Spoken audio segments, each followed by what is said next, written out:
بسم اللہ الرحمن الرحیم۔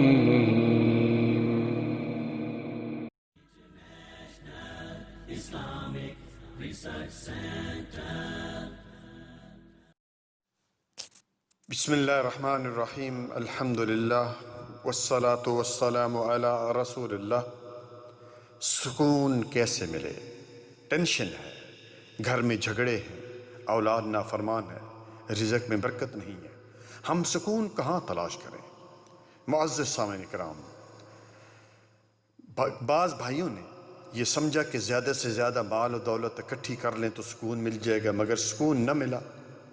بعض لوگوں نے یہ سمجھا کہ زیادہ اولاد ہو جائے گی سکون مل جائے گا، مگر سکون نہ ملا۔ بعض لوگوں نے سمجھا کہ کوئی بڑا عہدہ یا منصب مل جائے تو پھر شاید سکون مل جائے، مگر سکون نہ ملا۔ بعض بھائیوں نے یہ سمجھا کہ جائیداد بنا لوں، بنگلہ اور گاڑی ہو جائے، نوکر چاکر ہو جائیں، ٹھیک ہے تو سکون مل جائے گا، مگر پھر بھی سکون نہ ملا۔ بعض ہمارے بھائیوں نے جو ہے وہ یہ سوچا کہ ماڈل بن جائیں، جیسے کہ آج کل یہ جم سینٹر کھلے ہوئے ہیں، باڈی اپنے بناتے ہیں تو سکون مل جائے گا، مگر سکون نہ ملا۔ خلاصہ حاصل کیا؟ کئی طریقوں سے سکون کی تلاش میں مارے پھرتے رہے، مگر سکون کہیں نہ ملا۔ پیارے بھائی اور قابل احترام بہنوں، جہاں کائنات کے رب العالمین نے سکون رکھا تھا وہاں ہم نے سکون کو تلاش نہیں کیا۔ رب کا فرمان ہے، سورۃ رعد آیت نمبر 28، الذین آمنوا وتطمئن قلوبهم بذکر اللہ، الا بذکر اللہ تطمئن القلوب۔ وہ لوگ جو ایمان لائے ان کے دل اللہ تعالیٰ کے ذکر سے اطمینان حاصل کرتے ہیں۔ بے شک دلوں کو تسلی کس سے ہوتی ہے؟ اللہ تعالیٰ کے ذکر سے۔ پیارے بھائیوں، اللہ سبحانہ و تعالیٰ نے اس انسان کو پیدا کیا، وہ زیادہ بہتر جانتا ہے کہ اگر یہ پریشان ہو جائے، اسے غم ہو جائے، اسے کوئی پریشانی، فکر یا گھبراہٹ ہو تو اسے کیا کرنا چاہیے؟ رب العالمین کا فرمان سورۃ ملک کی آیت نمبر 14 کہ الا یعلم من خلق وهو اللطیف الخبیر، بھلا وہ نہیں جانتا؟ اللہ سبحانہ و تعالیٰ کو نہیں پتا؟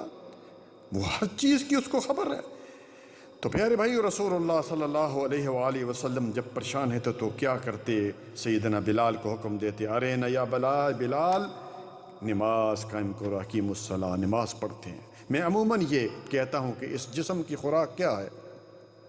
جب آپ کو بھوک لگتی ہے تو کیا کھانا کھاتے ہیں کہ نہیں؟ جب پیاس لگتی ہے تو پانی پیتے ہیں، جب گرمی لگتی ہے تو پنکھا یا اے سی لگاتے ہیں، مگر اس دل کی خوراک کیا ہے جس کے بارے میں رسول اللہ صلی اللہ علیہ وآلہ وسلم نے آج سے 1400 سال پہلے کیا فرمایا تھا کہ جسم میں ایک گوشت کا لوتھڑا ہے، اگر وہ صحیح ہے تو پورا جسم صحیح ہے، اور اگر وہ بگڑ گیا تو پورا جسم بگڑ جاتا ہے، اور وہ کیا ہے؟ وہ دل ہے۔ اور دل کی خوراک کیا ہے پیارے بھائیوں؟ جنہیں میں نے پہلے آپ کو بتایا اور سورۃ رعد کی آیت نمبر 28 تلاوت کی کہ دل کی خوراک اللہ سبحانہ و تعالیٰ کا ذکر ہے۔ اس لیے میں 3-4 چیزوں کا ذکر کروں گا، یہ اپنی زندگی میں لائیے تاکہ ہم کو سکون ملے۔ پیارے بھائیوں، سب سے پہلی چیز ہم عقیدہ توحید کی طرف اپنا دھیان دیں کہ ہمارا عقیدہ توحید درست ہے، شرک تو نہیں ہے، کیونکہ تمام قسم کی عبادات، جتنی بھی عبادات ہیں وہ اللہ تعالیٰ کے لیے خالص ہونی چاہیے۔ نمبر 2، نماز کی پابندی کریں پیارے بھائیوں، کیونکہ اللہ اور نماز کی پابندی جو ہے آپ کو پتہ ہی ہے کہ نماز ایک ایسا فریضہ ہے کہ نبی صلی اللہ علیہ وآلہ وسلم نے کیا فرمایا کہ کھڑے ہو کر نہیں، بیٹھ کر نہیں تو لیٹ کر ہر صورت میں نماز جو ہے وہ پڑھنی۔ اور اللہ تعالیٰ نے قرآن کریم سورۃ طٰہٰ میں کیا فرمایا؟ وَأَقِمِ الصَّلَاةَ لِلذِّكْرِ، سورۃ طٰہٰ آیت نمبر 14 کہ میری یاد کے لیے نماز پڑھو۔ اور آج کتنی ہمارے بہن بھائی نماز ہی نہیں پڑھتے۔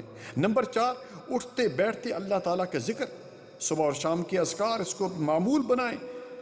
اسی طرح سبحان اللہ والحمد للہ ولا الہ الا اللہ واللہ اکبر، اس کا زیادہ سے زیادہ ذکر کریں۔ اسی طرح سبحان اللہ وبحمدہ سبحان اللہ العظیم یہ پڑھیں، اور اسی طرح اس کے ساتھ جو ہے استغفار کی کثرت سے کریں۔ استغفار کثرت سے کریں. استغفر اللہ الذی لا الہ الا هو الحی القیوم واتوب الیہ، استغفر اللہ ربی من کل ذنب واتوب الیہ. اور اسی طرح جو بھی استغفار کے جو سیکھیں ہیں ان کو اپنی جو ہے وہ زندگی میں لائیں. اور ایک اہم بات آخر میں ذکر کرنا چاہوں گا کہ گناہوں سے بھی بچیں پائے، کیونکہ گناہوں سے بچنا بھی ایک بہت بڑی نیکی ہے. اور بعض اوقات کسی گناہ کی وجہ سے انسان اللہ تعالیٰ سے بہت دور ہو جاتا ہے. اور یاد رکھیں اگر کبھی گناہ ہو جائیں تو گناہ کے بعد اگر کوئی نیک عمل کرتا ہے تو اس گناہ کو وہ نیکی ختم کر دیتی ہے. جس طرح سورۃ ہود آیت نمبر 114 میں اللہ سبحانہ و تعالیٰ نے کیا فرمایا؟ ان الحسنات یذہبن السیئات، بے شک نیکیاں جو ہیں وہ گناہوں کو ختم کر دیتی ہیں.